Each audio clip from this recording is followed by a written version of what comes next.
It was a tribute to my father at 56 Hope Road, the Bob Marley Museum. And I was trying to get through the gate. And one of the security guys saw me trying to come through and started to clear the way for me. And he was like, make space, Gang Junior coming, gang. For years, Damian Marley lived in the long, unshakable shadow of a name that reshaped music forever. The world knew him as Bob Marley's son, the living echo of a legend. Yet behind that calm smile and blazing stage presence, Damian was walking a path far more complicated than anyone realized. He carried not just a legacy, but a quiet, haunting question about who he truly was. And when that question was finally answered, it tore through everything the Marley family had built. For decades, whispers lingered like smoke in the Jamaican air. Stories, doubts, quiet rumors that refused to die. Then came one moment, one test, one undeniable truth. A DNA result that didn't just reveal biology, it revealed betrayal, silence, and a legacy at war with itself. Damian Marley, the man who carried his father's fire, broke his silence. What he said next would fracture ties the world believed were unbreakable. Damian had always stood out among the Marley brothers. From a young age, he seemed to have inherited more than just rhythm. He inherited rebellion. Bob Marley had many children, each carving their own path in the world of reggae, but Damian, the youngest, took the spirit of his father and merged it with the pulse of a new generation. His sound was sharp, his energy fierce. He blended reggae with dancehall and hip-hop, pushing the boundaries of a genre his father built from scratch. But Damian's journey didn't begin in the rough streets of Trenchtown. It began in Stony Hill, a wealthy part of Kingston, where he was raised by his mother, Cindy Breakspear, the former Miss World, who once inspired Bob's timeless song, Is This Love? She raised him alongside her husband, lawyer and politician Tom Tavares Finson, in a home far removed from the humble roots of reggae's revolution. Damian often recalled the strange duality of his childhood, being the only brown-skinned child in a house of white Jamaicans, living between two worlds, rich and poor, Rasta and Babylon. His father was a prophet of the oppressed, a man who sang against systems his stepfather represented. Growing up in that contradiction gave Damian a unique view of life. He learned that identity isn't just inherited, it's built, shaped, and sometimes broken. When he decided to abandon architecture and step into music, he didn't just follow Bob's footsteps. He embraced the philosophy, the fire, and the faith of his father's Rastafarian roots. For Damian, music was never just sound. It was a form of unity, a way to bridge divides. He saw reggae as something sacred, a vessel for love and connection. And yet, even in his message of one love, there were cracks forming. Cracks that hinted that not everything within the Marley name was whole. In time, Damian achieved what even Bob hadn't: global dominance on the charts. Welcome to Jam Rock thundered through speakers across the world, capturing the harsh truth of Jamaica's streets and the soul of its people. Make It Bun Dem, his 2012 hit with Skrillex, went platinum. Proof that Damian had brought reggae to a new frontier. But the spotlight came with its own shadows. People constantly compared him to a father he barely knew, a legend frozen in time, and Damian found himself chasing his own reflection through Bob's music. Bob's name, Bob's memory. Then came the whispers. Fans noticed tension between Damian and Ziggy, Bob's eldest son, a quiet feud that no one could confirm, but everyone could feel.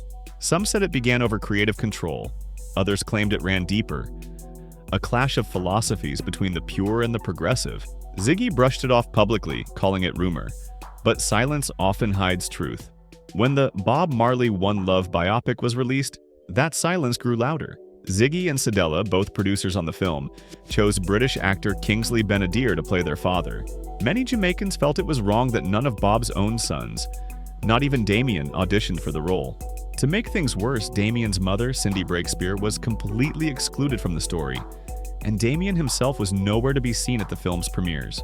No posts, no promotions, nothing but silence. Fans wondered, was it scheduling conflicts or something deeper? Ziggy spoke out again, insisting that family came before everything. He claimed they spoke daily, that there was no feud, no drama. Yet, for all his words, the distance was there. The public saw it. Damian wasn't at the premieres, and Ziggy didn't tag him in the celebrations. Behind smiles and unity, the cracks in the Marley legacy were becoming impossible to ignore. Still, when the brothers shared a stage, all doubts melted away. At least for a moment. The five Marley sons, Ziggy, Stephen, Damian, Kai Manny, and Julian carried their father's torch with pride. Their legacy tour brought them together after decades apart, reminding the world that Bob's rhythm still pulsed in their blood. In every show, they traded verses, voices, and memories, performing Get Up, Stand Up, Iron Lion Zion, No More Trouble, and One Love in seamless harmony. Ziggy led with grace, Stephen carried his father's tone, Julian brought his soulful edge, Kai Mani his raw spirit, and Damian his explosive energy. He gave Is This Love a modern roar, fusing his hip-hop flow with reggae's heartbeat. The crowd saw a family united on stage, but those who knew the Marley story understood. Unity sometimes requires silence. Each of the brothers carried their father's fire differently. But Damian's flame burned in another direction. From his early teenage band, the Shepherds, to his solo debut, Mr. Marley, he had already proven he wasn't afraid to experiment. His second album, Halfway Tree, symbolized his life perfectly. Half from his mother's world of privilege, half from his father's struggle. The cover showed the iconic clock tower from Kingston's Halfway Tree, a place where rich and poor meet. The album won him a Grammy, and more importantly, a voice that was truly his own. Then came Welcome to Jamrock, the album that changed everything. Produced with his brother Stephen, it was a raw portrait of Jamaica, filled with lyrics that bit like truth. It spoke of crime, politics, and pain. Some Jamaicans hated it, calling it too negative. But others saw it as a wake-up call, a reflection of the island's soul. The world listened. Rolling Stone ranked Welcome to Jamrock among the top 100 songs of the decade. Damian became the first Jamaican artist to win 2 Grammys in one night, Best Reggae Album and Best Urban Series Alternative Performance. He was no longer just Bob's son. He was Damian Jr. Gong Marley, the bridge between roots and rebellion. His collaborations continued to evolve. With Nas, he created Distant Relatives, a groundbreaking album blending reggae, hip-hop, and African rhythms. The project wasn't just music, it was a message. It spoke of ancestry, poverty, and unity, of how distant relatives across continents and struggles shared the same heartbeat. They used the album's profits to fund schools in the Congo, turning their art into action. The success was global. Distant Relatives topped charts in America, Europe, and Africa. It wasn't just a hit, it was a movement. Damian's voice, heavy with truth, and Nas's words, sharp with reflection, created a sound that transcended race, genre, and geography.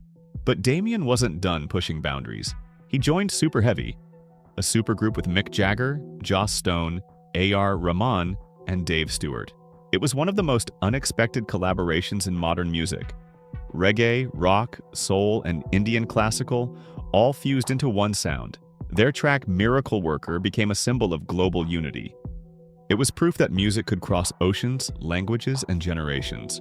Then came Make It Bun Dem with Skrillex, a bold electric fusion of dancehall and dubstep that exploded worldwide. The track dominated charts, featured in video games like Far Cry 3, and brought Damian to a new audience, one that didn't grow up with reggae but now moved to its rhythm. In 2017, he released Stony Hill, a reflective album that earned him yet another Grammy. It was mature, grounded, and deeply introspective. He spoke of faith, struggle, and gratitude, reminding the world that no matter how far he went, his roots were unshaken. Damian often said his music is dancehall and reggae, 2 parts of the same culture. He never liked the division people made between the two. For him, it was all Jamaica. It was all love. Through all of it, the awards, the rumors, the family legacy, the DNA whispers, Damian stood tall. He had become something even Bob might have admired, a man who carried his father's message but in his own voice. His music reminded people that unity isn't just a slogan. It's a struggle, a daily choice. Because behind every beat, every lyric, every roar from the crowd, there's still that quiet story of a boy from Stony Hill who found himself between 2 worlds and built a bridge strong enough for millions to cross.